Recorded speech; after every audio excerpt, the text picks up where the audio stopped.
오늘 우리는 계속해서 지금 로마서를 살펴보고 있습니다. 로마서의 시작은 복음으로부터 시작합니다. 복음의 능력이 얼마나 위대한가 이렇게 말씀을 하죠. 이 복음의 능력이 얼마나 위대한가를 말씀하기 위해서 인간의 죄악의 적나라함을 쭉 드러내 보여주시는 거죠. 이렇게 지저분한 죄인들도 복음으로 말미암아 깨끗해진다 하는 것을 말씀해 주시는 거예요. 그러니까 어떤 죄인이든지 간에 다 하나님 앞에서 깨끗해질 수 있는데 그 깨끗해짐은 복음으로 말미암아서만 깨끗해진다. 이걸 쭉 말씀을 해 주시는 거죠.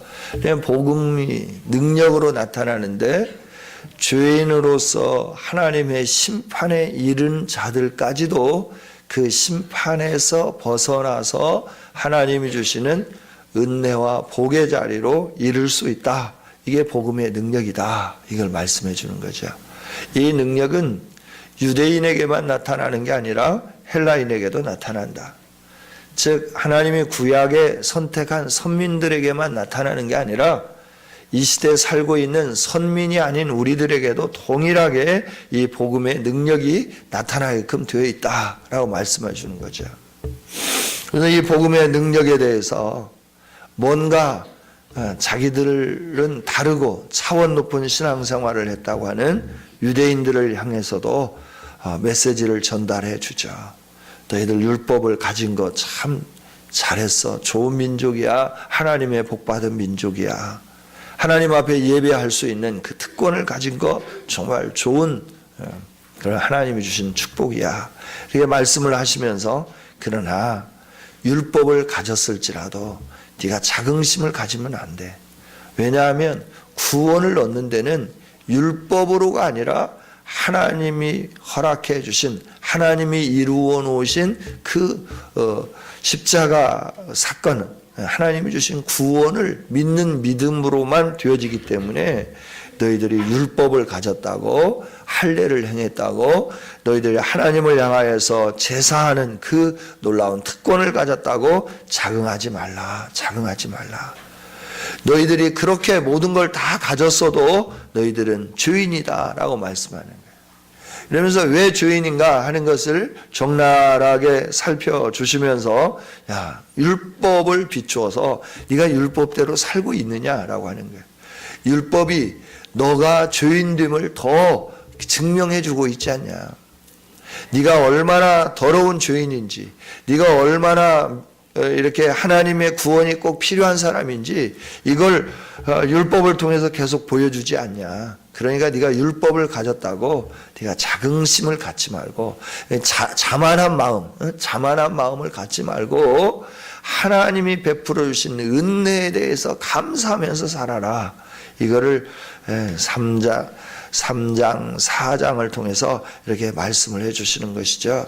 그러면서 이제 4장에 넘어 들어오면서 하나님이 하시는 말씀은 뭐냐 그러면 이렇게 다 죽은 죄인인데 3장 후반부에 있는 말씀을 통해서 하나님 하시는 말씀은 그런데 하나님의 한 의가 나타났다. 하나님께서 한 의를 나타내 보여주셨다라고 하는 거죠. 그 하나님이 나타내 보여주신 의가 뭐냐 그러면 인간의 행위로 노력으로 구원을 얻는 게 아니라 하나님께서 허락하여 주신 이 십자가를 믿음으로 말미암아 구원을 얻게 된다고 하는 이 사실에 대해서 3장 후반부에 말씀을 해 주십니다. 그러면서 4장으로 넘어가면서 하나님 하시는 말씀은 뭐냐면 너희들이 그렇게 존경하며 믿음의 조상이라고 생각하고 그분을 따라 사는 우리는 대단한 사람이다. 이런 자긍심을 가지고 있는 너희들아, 너희들이 어떻게 구원을 받았는지 한번 살펴봐라. 너희의 믿음의 조상이 어떻게 하나님으로부터 의롭다 하심을 인정받았는지 한번 살펴보라 라고 하는 것이죠. 그래서 믿음의 조상이 믿었던 그 믿음으로 아브라함이 어떤 의로움을 얻게 되었는가 하는 것을 쭉 설명을 해주면서 봐라. 하나님께서 믿는 자에게 주시는 은혜가 이런 은혜인 거지 너의 어떤 행위로 말미암아 주어지는 것들이 아니다라고 하는 것을 4장에서 쭉 설명을 해주시고 반증해 주시는 것이죠. 아브라함이 의롭게 된 것은 할례를 받았기 때문에 의로워진 게 아닙니다. 그가 믿음으로 살았기 때문에 하나님이 의롭다 여기시고 그가 그 믿음에서 흔들리지 않도록 증표를 주셨는데 그게 표피를 잘라내는 증표를 주신 거예요. 그래서 하루에도 몇 번씩 그 증표를 바라다 보면서 나는 하나님과 약속된 백성이지, 하나님이 나를 부르시고 나에게 복 주시기로 약속한 백성이지, 이러면서 그 믿음을 잃지 않도록 하나님이 주신 것이 몸의 할례였다라고 하는 것이죠.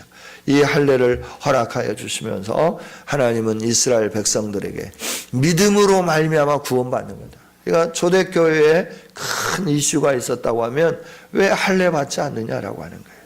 그래서 성도들이 막 할례를 받고 막 난리가 났죠. 그러다 보니까 할례 받지 않은 그 일들에 대해서 이제 비난하기 시작하고 할례 받지 않은 거에 대해서 굉장히 사람들이 하대하기 시작할 때 하나님이 이렇게 말씀해 주시는 것이죠. 할례가 우선이냐 믿음이 우선이냐. 믿음이다 하는 것이죠. 그러면서 아브라함의 믿음이 어떤 믿음이었는가 하는 걸 4장에서 쭉 전개해 주십니다. 아브라함은 바랄 수 없는 중에 바랐다 하는 거예요. 뭘 믿고 바랬느냐 그러면 하나님의 약속을 믿고 바랬다라고 하는 것이죠. 그러면 하나님의 약속을 믿고 바랄 수 없는 중에 바란 게 뭐냐? 그럴 때 그거는 19절부터 4장 19절부터 쭉 말씀을 해 주시죠. 100세가 되어서 자기 몸이 죽은 것 같고, 그러니까 생산 능력이 끊어졌다라고 하는 것이죠. 죽었다고 하는 건 육신적으로 죽은 게 아니라 히브리적 사고 방식으로서 죽었다라고 하는 것은 다음 세대를 세워갈 수 없는, 후손을 둘 수 없는 그런 상황, 이게 바로 죽었다라고 하는 것이죠. 자기 몸이 죽은 것 같고 사라의 태가 죽은 것 같음을 알고도, 그러니까 더 이상 나는 후손을 낳을 수가 없어요. 자녀를 낳을 수 없는 상황에 이르렀다라고 하는 거예요. 그러니까 자녀를 낳을 수 있는 이런 상황이라고 하면 어떻게 좀 기대를 좀 해볼 수 있겠는데 이제 모든 것이 다 끝난 거죠. 절망적인 상황이죠. 이런 절망적인 상황에 이르렀음에도 불구하고 그 믿음이 약하여지지 않았다는 거예요. 하나님이 약속하셨으니까 그 약속을 반드시 이루어줄 거다. 나의 형편과 환경과 처지와 상관없이 하나님이 약속하신 이 약속을 이룰 것이다 라고 하는 확실한 믿음을 가지고 그는 진행해 갔다. 전진해 갔다. 믿음으로 살았다 하는 것이죠. 오늘 우리는 뭔가 이렇게 하나님이 약속해 주셨어도 내가 할 수 있는 어떤 그 범주, 그 안에서 하나님이 일해 주실 거야 이렇게 기대하는 거죠. 그런데 내가 할 수 있는 범주가 다 깨어져 버렸어요. 없어져 버렸어요. 전혀 그 할 수 있는 것들이 없어서 무기력해져 버렸어요. 그러면 어떤 생각을 하느냐 그러면 하나님이 약속하셨어도 별 수 없지. 그래 할 수 없는 거야. 안 되면 안 되는 거지 뭐. 이러면서 그냥 자포자기하기 시작하는 거죠. 믿음이라고 하는 것은 자포자기하는 게 아니고 내가 할 수 없는 상황, 내가 더 이상 뭘 어떻게 노력해도 전혀 어떤 결과를 얻을 수 없는 그 상황, 그 상황이지만 하나님이 말씀하셨기 때문에 그 말씀이 반드시 나에게 이루어질 것이라고 하는 것을 확실히 믿는 믿음, 이것이 진정한 믿음이다라고 하는 거예요. 할렐루야. 그렇죠? 그래야 내가 뭔가를 할 수 있어. 할 수 있어서 그걸 얻을 수 있어. 그렇다고 하면 그 얻을 수 있어서 뭔가를 기대하고 있다고 하면 이건 온전한 믿음이 아니다라고 하는 거죠. 나는 도저히 할 수 없어요. 아무것도 없어요. 이번에 3박 4일 동안 세미나를 하는데 가서 점심도 안 먹고 바로 세미나를 시작해서 저녁 10시까지 아침 일어나서 묵상하고 8시부터 예배하기 시작하면 또 저녁 10시까지 너무나 강행군이어가지고 좋기는 좋았지만 너무나 지쳤어요. 힘들었죠. 근데 거기에 이제 한 분이 이제 전도를 다니시는데 자기가 이제 스타렉스를 하나 뽑고 그리고 망트를 하나 주문을 해서 전국을 다니면서 이렇게 복음을 전하시는 거예요. 목포의 장로님이신데 사업을 하시다가 이제 사업을 그만두셨다면 어떤 이유로 그만두셨는지는 모르겠지만 하나님이 부르심의 소망이 전도의 사역이다 그래가지고 이게 이제 보통 빵은 뭐 10개, 12개 이렇게 한 바퀴 돌면 이렇게 나오는데 8개밖에 안 나오는 이렇게 큰 빵을 자기가 구워가지고 이렇게 직접 나눠주면서 예수님을 전달하는 것을 봤는데 그분은 늘 뭐라고 말씀하시냐면 나는 하나님을 믿기 때문에 내 삶이 어떤 상황이 있어진다 하더라도 하나님이 나와 함께 하시고 나에게 복 주실 것을 믿기 때문에 나는 믿음으로 이렇게 전국을 다니면서 복음을 전하고 있다 이렇게 선포하더라고요. 하나님은 그에게 약속하신 말씀이 있다고 하는 것이죠. 그래서 사업을 접고 붕어빵 기계를 하나 사고 그래서 그걸 가지고 이 스타렉스에다 싣고 다니면서 전국 방방곡곡에서 가서 계속 붕어빵 구워주면서 예수님 믿으라고 전도하고 있더라라고 하는 것이죠. 그런 일이 쉬운 일은 아니죠. 그렇잖아요. 사업을 그만뒀으니까 가족 식구들도 있고 생계도 유지해야 되는데 그렇게 하려고 하면 어떻게 해야 돼요? 내가 뭔가 어디 가서 일할 게 없을까? 뭔가 일을 해야 내 가족들이 먹고 살지 않겠냐. 근데 자비라인으로 돌아다니시면서 재료 다 공급받고 그래서 그걸 가지고 전도하시면서 하나님이 약속하셨고 나는 그 약속을 믿는 그 약속을 믿기 때문에 나는 믿음으로 이렇게 반응한다. 여러분 우리를 구원해 주신 하나님 그 하나님의 약속하신 말씀을 믿으면 그 믿음대로 우리 안에 위대한 역사들이 일어나게 될 줄 믿습니다. 아브라함을 이렇게 믿음으로 하나님이 의롭게 여기셨는데 하나님이 아브라함이 믿음으로 의롭게 여기신 것은 아브라함만 위한 것이 아니다 라고 하는 것이죠. 아브라함만 위한 것이 아니고 그러면 누구를 위한 거냐? 23절부터 로마서 4장 23절부터 25절까지 한번 읽어보겠습니다. 로마서 4장 23절부터 25절까지입니다. 시작. 그에게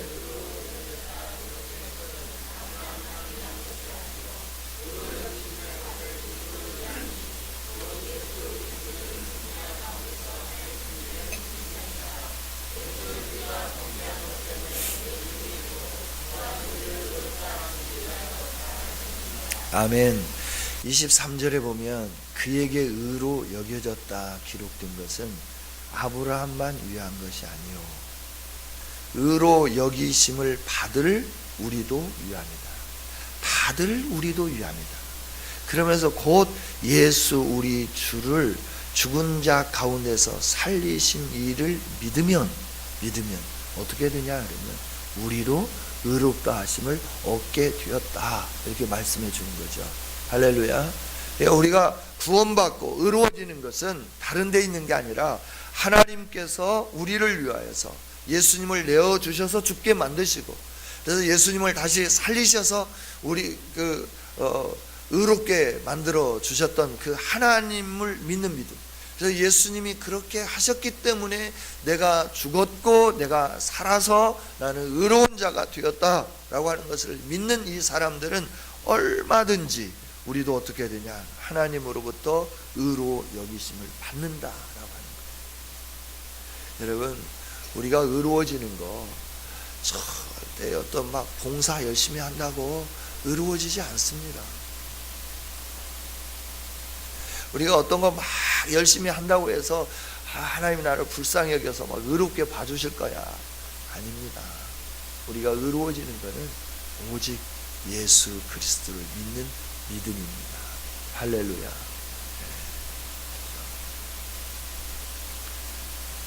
믿음.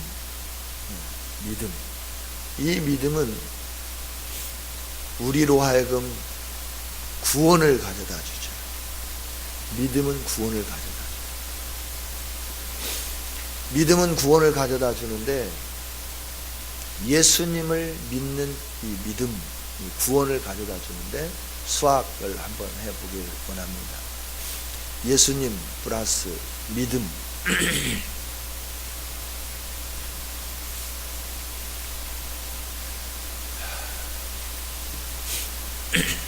플러스 행위는 구원이라고 하는 부등호가 있다고 하는 그 행위라고 하는 것을 부등호를 넘어가며 앞에 있는 마이너스가 뭘로 바뀌어지죠? 예. 등호가 있는 곳에서 이쪽에서 이쪽으로 숫자가 옮겨져 가면 앞에 양수가 음수가 되고 또 음수가 양수가 되는 것이죠. 예수님을 믿음으로 구원받은 우리는 행함으로 하나님께 영광을 돌리는 거다라고 하는 거예요. 할렐루야. 예. 우리가 어떤 행위로 말미암아 의롭다함을 얻는 것처럼 우리가 착각하면 안 된다라고 하는 거예요. 나를 구원해 주신 은혜가 너무나 크기 때문에 그 은혜에 감사함으로 우리가 어떻게 해야 되느냐 그러면 하나님이 기뻐하시는 삶을 살아가는 거죠. 하나님이 원하시는 그 아름다운 삶을 살아가는 겁니다. 우리를 예수님을 믿는 믿음으로 의롭다 하실 그 하나님 안에서 그럼 우리가 어떻게 살아야 될 건가라고 하는 것이죠. 그것이 5장에 오늘 우리가 함께 읽은 말씀인데 우리는 하나님과 화평을 누리자라고 말씀해요. 하나님과 화평을 누리자. 우리는 예수 그리스도로 말미암아 하나님과 더불어 화평을 누릴 수 있게 되어 있습니다. 믿음으로 우리는 구원의 은혜에 들어갔습니다. 오직 예수 그리스도를 믿음으로 말미암아 우리가 구원의 은혜에 들어갔다 하는 것이죠. 저와 여러분이 구원의 은혜에 들어갔기 때문에 우리는 어떻게 해야 되냐 그러면 하나님과 늘 화평하면서 살아가요. 평화하면서 살아가요. 근데 이 평화를 깨트리는 게 있어요.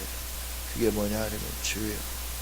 죄가 뭐냐 그러면 우리가 뭔가 잘못하는 일, 남의 것을 도적질하고 뭐 이런 것들 다 죄죠. 그러나 하나님이 말씀하시는 죄는 뭐냐 그러면 하나님 이외에 다른 신을 두는 것이 죄다라고 하는 거예요. 이 로마 교회 성도들에게 하나님과 화평을 누리자라고 말씀하시는 것은 로마 교회 성도들이 지금 예수님을 믿는다고 하지만 하나님과 관계를 깨트리고 있다라고 합니다. 화평을 깨트리고 있다고 합니다. 화평을 깨트리고 있는 것이 무엇인가라고 합니다. 왜 화평을 깨트리고 있는가라고 하는 것이죠. 그거에 대해서 설명하기 위해서 환난이라고 하는 단어를 3절에서 우리가 찾아볼 수 있죠. 환난이라고 하는 단어를 우리가 찾아볼 수 있는데 이 환난을 동화에서 어떻게 되냐 그러면 우리가 연단을 받아서 소망이 더 든든해진다. 로마 교회에 환난이 있었다고 합니다. 복음의 능력을 믿고 예수님을 믿음으로 말미암아 의롭다 하는 삶을 살고 믿음으로 반응하면서 살아가는 로마 교회 성도들에게 뭐가 주어졌느냐 하면 환난이 주어지기 시작했다는 거죠. 이 환난은 어떤 환난일까요? 예수님이 자신의 주라고 하는 고백 때문에 주어지는 환난이에요. 로마의 인사법 여러분들 잘 아시죠? 아침에 또 평상시에 이렇게 지나다니면서 사람을 만나면서 인사하는 것이 가이사는 나의 주인입니다 라고 하는 인사예요. 그런데 그리스도인들은 어떻게 인사하느냐 그러면 상대가 가이사는 나의 주인입니다 라고 이렇게 인사를 하면 예수를 믿는 사람들 어떻게 하냐면 나의 주인은 예수 그리스도입니다 이렇게 인사를 하는 거예요. 여러분, 가이사가 주인이라고 선포하는 그 모든 사람들이 이렇게 살고 있는 데서 오늘 예수님의 이 구원의 감격을 누리고 예수님을 믿는 믿음으로 새로워진 사람이 사람 앞에 인사할 때 나의 주인은 예수 그리스도입니다 이렇게 고백했을 때 어떤 일들이 일어나기 시작합니다. 어떤 일들이 그 예수님은 나의 주인입니다 라고 고백하는 사람들에게 일어나게 될까요? 그것은 환난이죠. 그건 핍박이죠. 당연한 것 아니겠어요? 그래야 로마 전체가 다 인사하는 게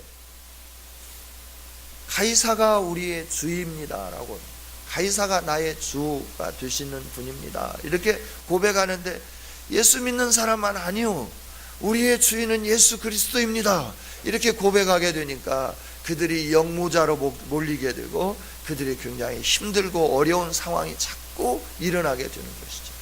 그러나 교회 안에서 그런 어려움이 계속 일어나기 시작하니까, 환난이 견디기 힘드니까 어떤 일들이 일어나기 하냐면 하나님과 화평을 깨뜨리고 세상과 화평을 이루기 시작합니다. 하나님과 화평하려고 하면 세상과 화평이 깨질 수밖에 없습니다. 왜냐하면 하나님이 원하시는 대로 살아야 되기 때문에, 세상이 나를 원하는 대로 내가 끌려가지 않기 때문에 세상과는 늘 힘들고 어려울 수밖에 없다는 것이죠. 로마 교회는 그런 상황 속에서 늘 예수님이 나의 주인입니다 라고 고백하면서 살기 시작했죠. 그런데 이 핍박이 심해지고 환난이 심해지고, 이 환난으로 인하여서 연단을 받고, 연단 가운데서 인내하고, 인내 가운데서 연단받고, 연단 되는 가운데서 소망을 가지고 사는 것도 한계가 있는 것이죠. 계속 이런 어려움이 오게 되면 점점 무기력화되면서 그들이 타협점을 잡기 시작하는 것이죠. 로마 교회 성도들이 타협하기 시작했다는 거예요. 세상과 함께 타협하기 시작했다. 그래서 바울 사도는 복음의 능력을 쭉 나열하면서 그 가운데서 너희들이 그 복음으로 말미암아 구원을 얻었고 그 복음으로 말미암아 의롭다 하심을 얻었기 때문에 이제 너희가 해야 할 일은 하나님과 화평을 누리는 일이다. 하나님과 화평을 누리는 일.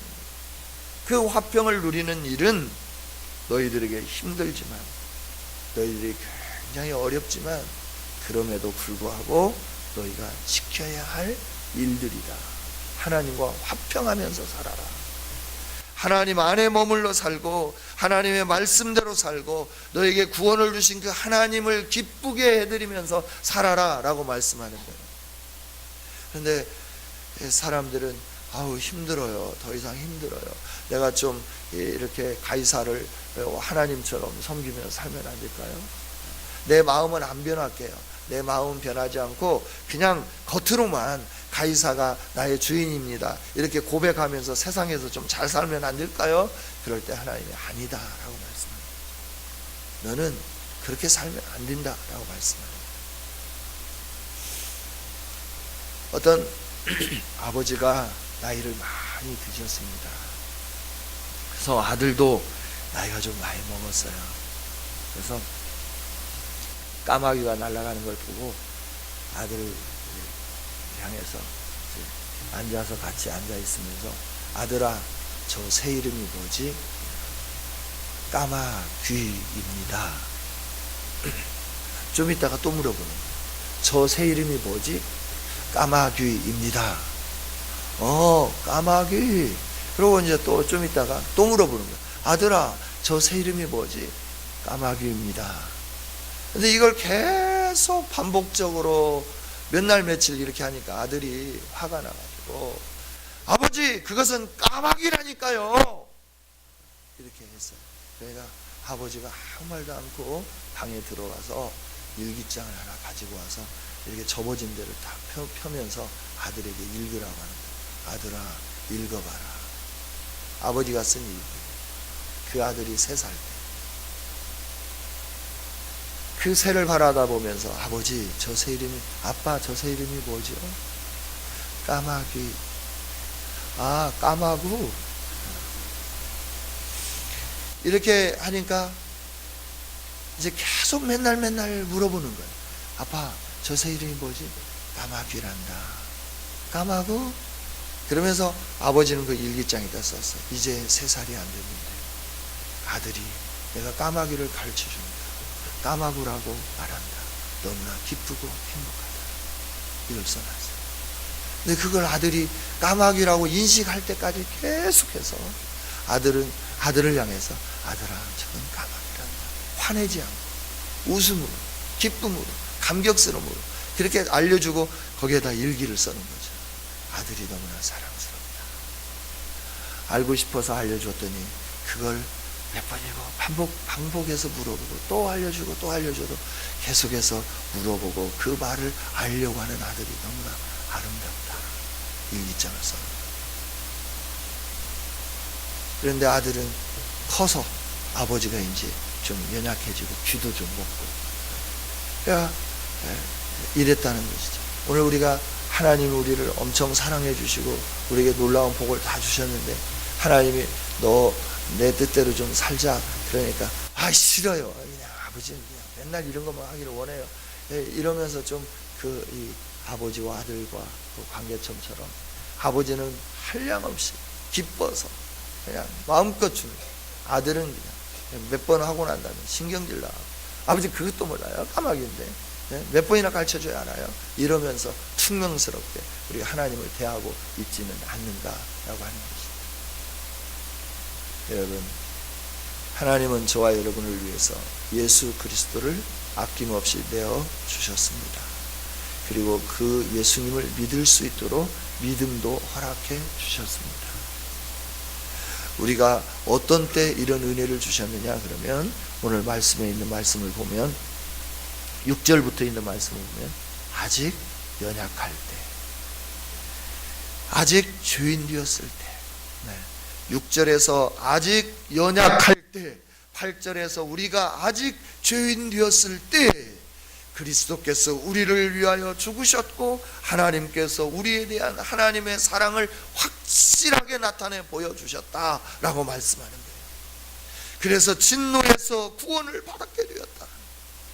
원수 되었던 우리를 아들의 죽으심으로 말미암아 하나님과 화목하게 해주시고 하나님과 화목하게 해주심으로 말미암아 우리가 구원의 기쁨과 영광을 누리고 미래의 소망을 가질 수 있도록 은혜를 주셨다. 이 은혜를 주신 하나님 앞에 너의 인생의 삶 속에 잠깐의 환난이 있다고, 잠깐의 어려움이 있다고, 잠깐의 낙심됨이 있다고 네가 나를 떠나서 죄를 지으며 믿음 밖으로 나갈 수 있겠느냐라고 말씀해 주시는 것이죠.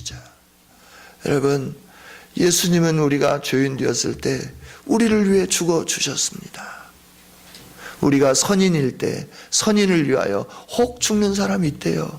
의인을 위하여 혹 죽는 사람은 있대요. 그러나 죄인을 위하여 죽는 사람은 아무도 없대요, 세상에서. 그런데 우리가 연약할 때, 우리가 아직 죄인 되었을 때 하나님은 자기 아들을 이 땅에 보내셔서 우리의 죄악을 담당하셔서 십자가에 저주받게 하시고 저주받을 뿐만 아니라 우리를 구원하셔서 하나님의 아들이 되는 특별한 권세를 허락해 주셨다라고 하는 것이죠. 이렇게 특별한 권세를 가진 예수님을 믿음으로 말미암아 새로워진 우리 인생들이 어떻게 죄를 지으며 살 수 있겠느냐라고 반문하고 계시는 거예요. 여러분, 설 명절입니다. 우리의 마음이 좀 해이해질 수 있습니다. 그러나 저와 여러분이 마음을 좀 다시 가다듬으셨으면 좋겠습니다. 하나님과 화평을 깨트리는 일들이 우리 안에 일어나지 않도록 하나님이 나를 구원해 주신 그 구원의 감격과 은혜가 어떤 것인지를 좀 생각해 보면서 믿음으로 승리하는 우리 모두가 되어주시기를 주님의 이름으로 축원합니다. 하나님 감사합니다. 말씀을 주신 주님, 이 말씀이 우리의 신비에 새겨지게 하시고 우리를 통하여서 하나님의 의와 하나님의 역사하심이 풍성하게 나타나게 하여 주옵소서. 우리를 사랑하신 주님을 찬양합니다. 모든 감사와 영광을 하나님께 올려드리며 예수님 이름으로 기도하옵나이다. 아멘.